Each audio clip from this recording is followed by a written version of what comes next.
What it does, YouTube. Today we are talking about the post game. Yes, finally, there's a ton of new controls and animations in the post game, and it looks really good. So if you guys could just drop a like on this video for me, let's try to get it to like 1,500 likes. That would be great. We're gonna break everything down for you and show you everything new to the post game. So first off, if you go into your controls, you're going to see everything. Enter and leave post. Obviously, it's just LT, just like it was in past years. Very self-explanatory. I have game clips of some of the new stuff, but the old stuff, we're just going to, touch on it real quick and leave. Post pivot. This is new. Last year, you could only release the left trigger to face up. Now they've added in all these new post pivots, and I think it's going to be really effective. Check this out. So when you're in here, you're using LT and you're pushing the left stick in the direction you want to do the pivot. So you see, you can front pivot, reverse pivot, all this type of stuff. You can do this to protect the ball. You can do this to create new angles to score. I think it looks really good, and it's going to be fun to test out once the full game drops.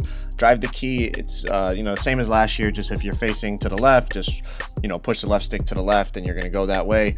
It's kind of like a post spin, but not quite. Same thing. Drive to the baseline. It's the same thing. If you're facing to the right towards the baseline, you just push obviously that way with the left stick. Very self-explanatory on these. I'm not going to show game clips. The drop step is still the same controls. You can read it there. I haven't really tested it out. We're not gonna be able to see how effective it is until obviously we get our badges. I tried with DeMarcus Cousins a little bit, and it seemed pretty good. Driver spin is still the same. Again, rotate the right stick to spin to your back shoulder, rotate it the other way to spin to your front shoulder. Very self-explanatory. Switch facing. This is the same as last year, but the controls is different. Instead of flicking down on the right stick, now you flick up. This is just the change position. I don't think it's as cheesy as it was last year, but you flick up on the right stick now. Spin or drive step back. This is a new move they put in. You see the controls there. You push to the left or to the right with the right stick, and your dude is gonna fake the spin and step back. You see how he drops his shoulder? I'm gonna put it in slow motion here for you a second. You can go to your back shoulder or your front shoulder. I went to the front shoulder here.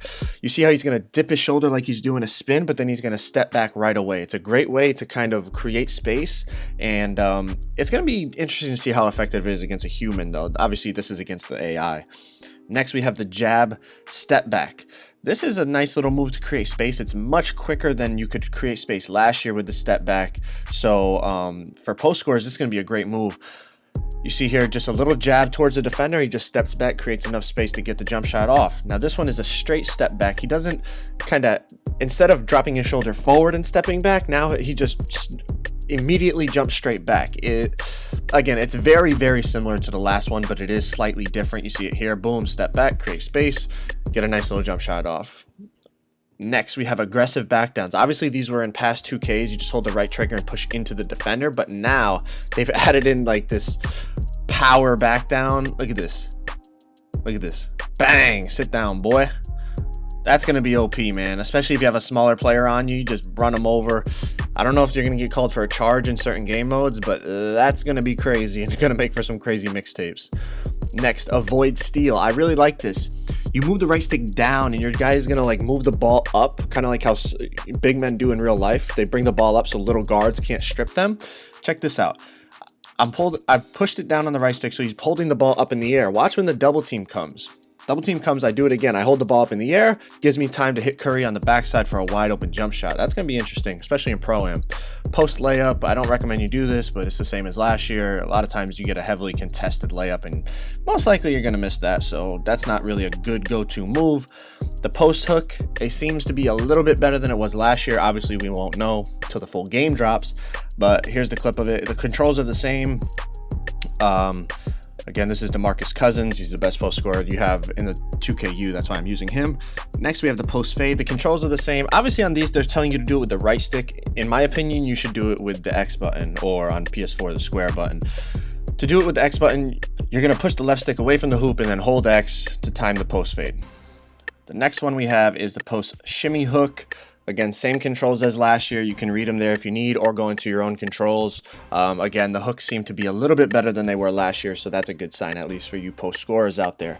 Post shimmy fade, again, it shows you how to do it with the right stick. I would recommend doing with the X button. With the X button, it's the same controls as the post fade. Push the left stick away, but you're going to double tap X and then hold it for the jump shot timing. Next we have post hop shot. This is one of my go-to moves last year. It was really, really effective. I haven't tested it out too much, but the controls are the same. And here's an example right here. You get it in the post. You can back them in, and then just go right to the post hop shot to create space and get a nice little hop shot off. Great move for any post scorer out there. Post pump fake, pretty self-explanatory, right? You can just flick the right stick up to in any direction to give a little ball fake. What I have noticed with these is when the defender does jump and you go up afterwards, instead of getting blocked, a lot of times your guy's going to jump in and get the foul. The up and under remains the same. Obviously, without the body blocks that they took out this year, post up and under should be a little bit better. And then here we have the post dunk attempt, which is just like pushing everything towards the hoop, trying to get a contact dunk. This is all the post game for 2K19. I hope this video helped you guys out. There's a lot of new controls. Go test them out in the 2KU like I did here. Have fun and have a great day.